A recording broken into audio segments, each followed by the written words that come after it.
Paragraphe 2. Calculer une quatrième proportionnelle. Vocabulaire. Résoudre un problème de proportionnalité consiste généralement à déterminer un nombre manquant à partir de 3 nombres connus. Et le nombre manquant s'appelle la quatrième proportionnelle.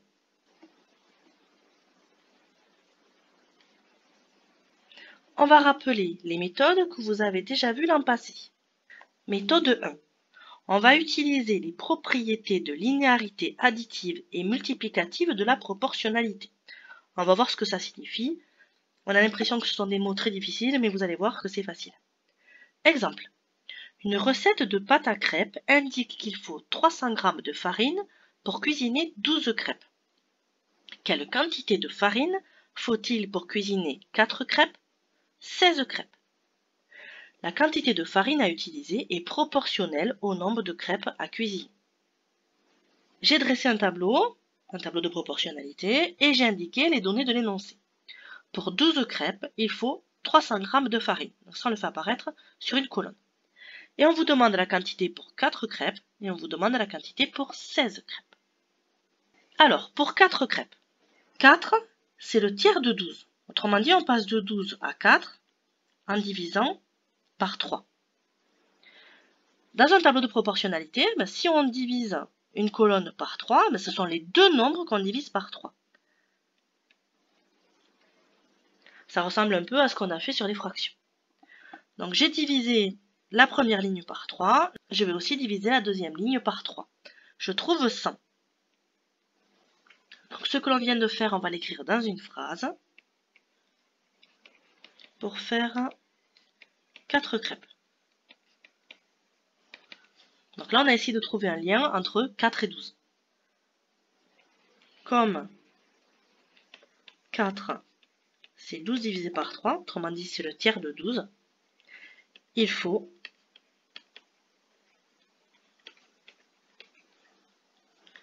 300 g divisé par 3, soit 100 g de farine.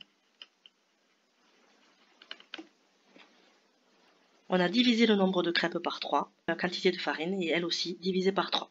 Je vais choisir une autre couleur pour trouver la quantité de farine correspondant à 16 crêpes. Là, je remarque que 16, c'est 12 plus 4. Donc j'additionne les deux, je trouve 16. Eh bien, pour la deuxième ligne, ça fonctionne pareil. 300 plus 100, ça fait 400. Donc, pour faire 16 crêpes, comme 16, c'est 12 plus 4, je peux me dire que pour faire 16 crêpes, je vais commencer par en faire 12, après j'en fais 4.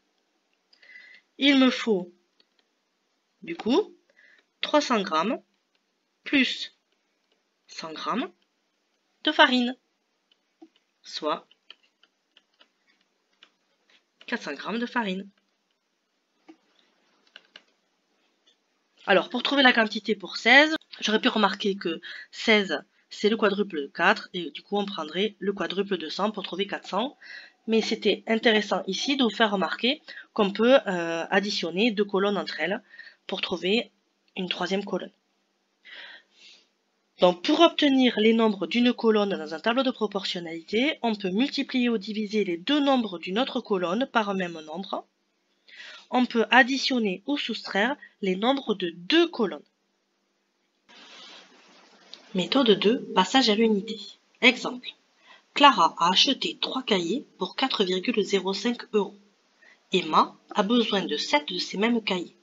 Combien devra-t-elle payer? On vous dit que le prix payé est proportionnel au nombre de cahiers achetés. Alors, on peut se demander comment on passe de 3 cahiers à 7 cahiers. C'est pas vraiment facile.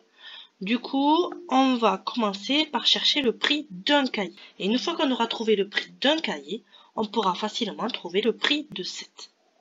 Alors, comment on passe du prix de 3 cahiers au prix de 1 cahier? Eh bien, il suffit de diviser par 3. En fait, on va diviser toute la colonne par 3, les deux nombres de la colonne par 3. 3 cahiers coûtent 4,05 €, donc un cahier coûte, eh bien, 4,05 € divisé par 3. Et quand on fait le calcul, on trouve 1,35 €. Je le reporte dans mon tableau. Et une fois que j'ai trouvé le prix de un cahier, je vais pouvoir trouver le prix de 7 en multipliant toute la colonne par 7. Donc, 7 cahiers coûtent, eh bien, 7 cahiers coûtent 7 fois 1,35 €, soit 9,45 €, 9,45 €. Alors, cette méthode, ça s'appelle le passage à l'unité, tout simplement parce que là, on a trouvé d'abord le prix d'une unité avant de trouver le prix de 7. On a fait une étape intermédiaire. On est passé par le prix de l'unité avant de trouver le prix demandé. Méthode numéro 3. Cette fois-ci, on va calculer le coefficient de proportionnalité. Exemple. Marie fait le plein d'essence de son scooter. Elle achète 5 litres d'essence et paye 6,25 €. Combien coûte 1 litre d'essence? Quelle quantité d'essence peut-elle acheter avec un billet de 10 €? Alors, le prix à payer est proportionnel à la quantité d'essence achetée. Alors, on va commencer par calculer le coefficient de proportionnalité. Autrement dit, on va chercher le nombre à mettre dans la bulle ici. On peut se dire que 5 fois le nombre que je cherche, celui qui est dans la bulle là, ça doit donner 6,25. Si on utilise la définition d'un quotient, eh bien, cette définition me dit que le nombre que je cherche, c'est 6,25 divisé par 5. Ça, c'est mon coefficient de proportionnalité. Donc, je le reporte dans ma phrase ici. Je fais le calcul et je trouve 1,25. Ce nombre, je peux le reporter ici. Ce nombre, c'est le prix d'un litre d'essence. Il s'agit du prix en euros d'un litre d'essence.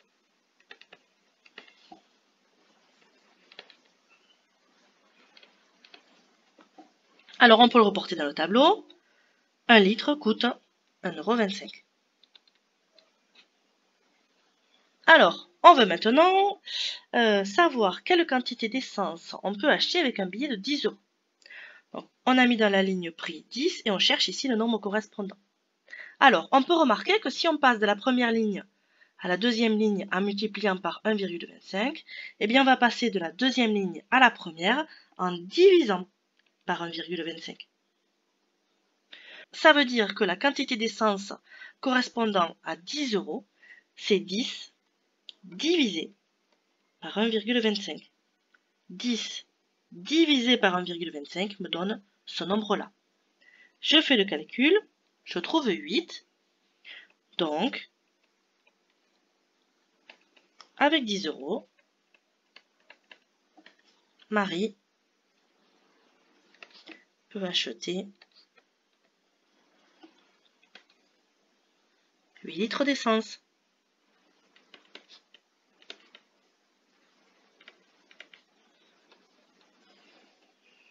Et voilà pour les méthodes à connaître en 5e.